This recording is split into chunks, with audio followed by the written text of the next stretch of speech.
Hi, it's me, Mrs. Jenkins. I'm here on my nice comfy couch and I'm ready for story time.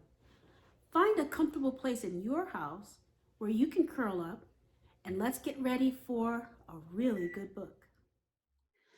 When last we read The Cricket in Times Square, Chester had decided to go back home to Connecticut where he's from, but he's going to put on one last show for New York City.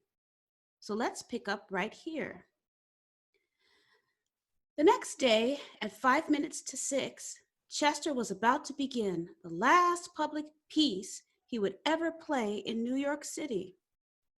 It was Friday night, the busiest time of all.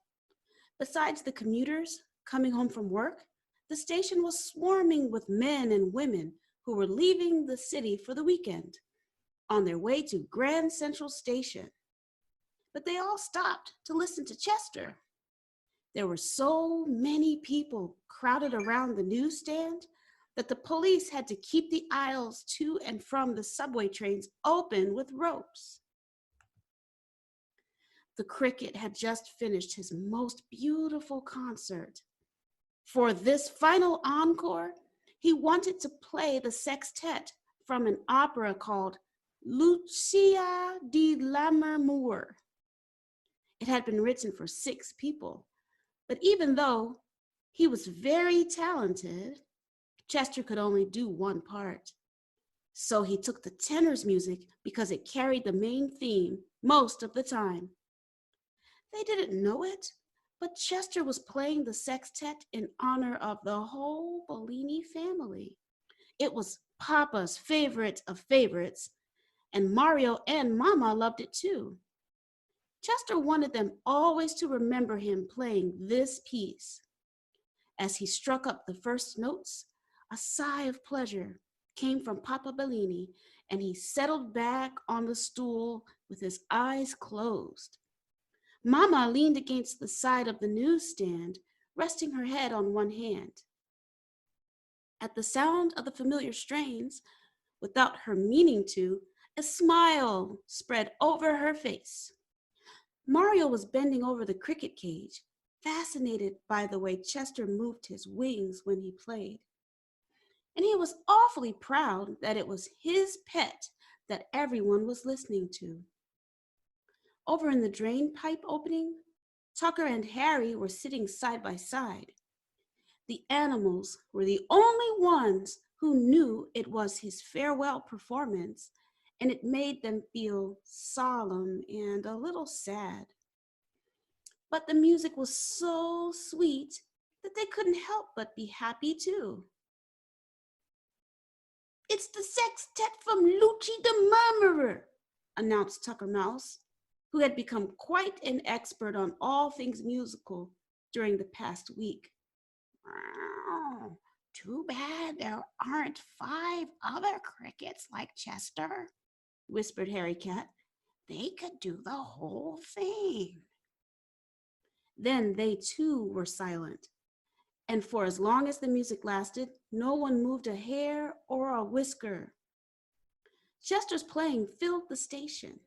Like ripples around a stone dropped into still water, the circles of silence spread out from the newsstand. And as the people listened, a change came over their faces. Eyes that looked worried grew soft and peaceful. Tongues left off chattering, and ears full of the city's rustling were arrested by the cricket's melody. The men at the other newsstands heard Chester and stopped shouting for people to buy their newspapers and magazines. Mickey, the counterman, heard him and left off making a Coca-Cola. 3 girls came to the door of the Lofts candy store. Passengers coming up from the lower level paused before asking the policemen for directions. No one dared break the hush that had taken hold of the station. Above the cricket cage, through a grate in the sidewalk, the chirping rose up to the street. A man who was walking down Broadway stopped and listened. Then someone else did. In a minute, a knot of people was staring at the grate. What is it? An accident? What's happening? Whispers passed back and forth in the crowd, but as soon as there was a moment of silence, everyone could hear the music. People overflowed the sidewalk into the street.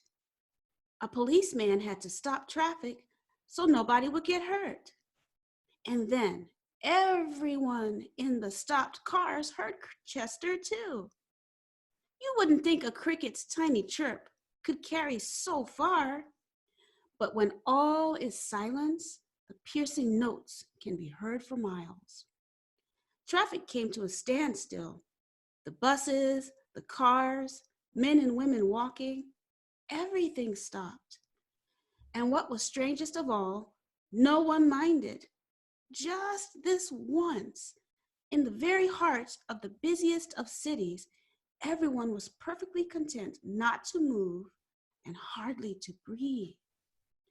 And for those few minutes while the song lasted, Times Square was as still as a meadow at evening, with the sun streaming in on the people there and the wind moving among them, as if they were only tall blades of grass. Chapter 15, Grand Central Station. After the concert, Mama and Papa Bellini had to go off for the evening. They left Mario in charge of the newsstand and told him they would be back later to help him close up. The boy took Chester out of the cricket cage, balancing him on one finger. He was glad that they were going to have some time to themselves for a change. First, he took a cardboard sign he had printed saying, "Next concert, 8 a.m., and leaned it up against the cage. "That'll keep people from bothering us about when you play next," he said. Chester chirped, but he knew he wouldn't be playing the next morning at 8 a.m. "Now we have supper," said Mario. He unwrapped a fried egg sandwich for himself and brought over a mulberry leaf from the cash register drawer for Chester.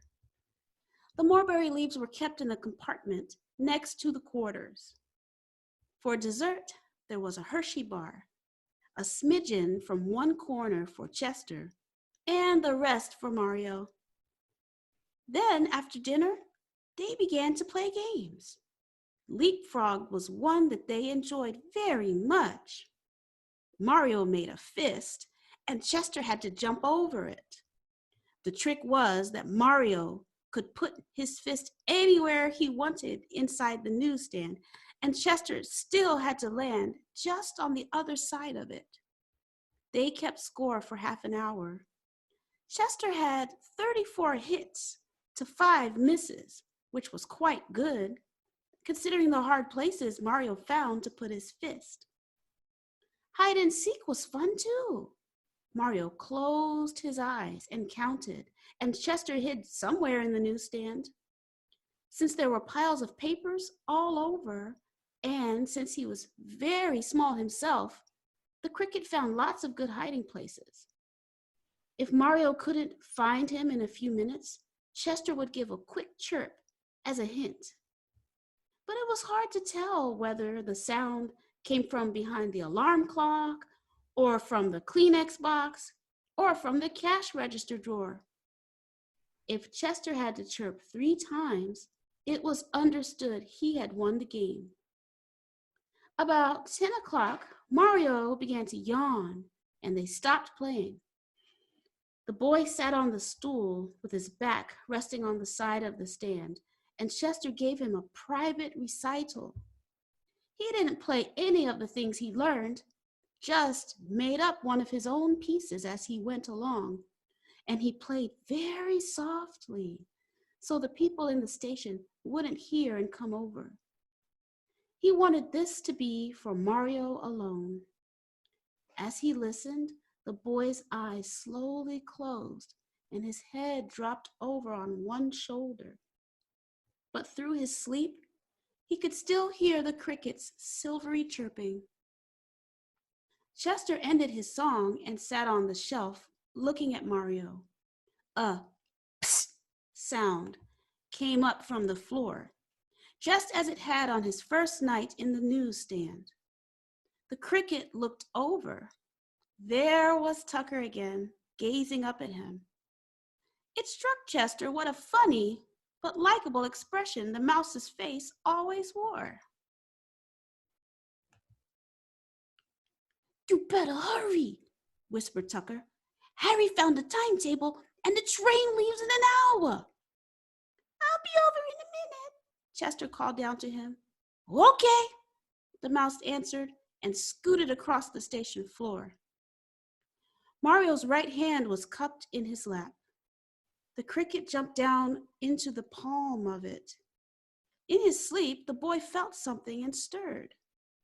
Chester was afraid he would wake him up, but Mario only settled in a new position. The cricket lifted his wings and drew them lightly together. There was all of his love, and goodbye, too, in that one chirp. Mario smiled at the familiar sound. Chester looked around at the newsstand, the box of Kleenex, the alarm clock, Papa's pipe. When he came to the cash register, he paused. Quickly springing to the edge of the drawer, he vanished back into the darkness.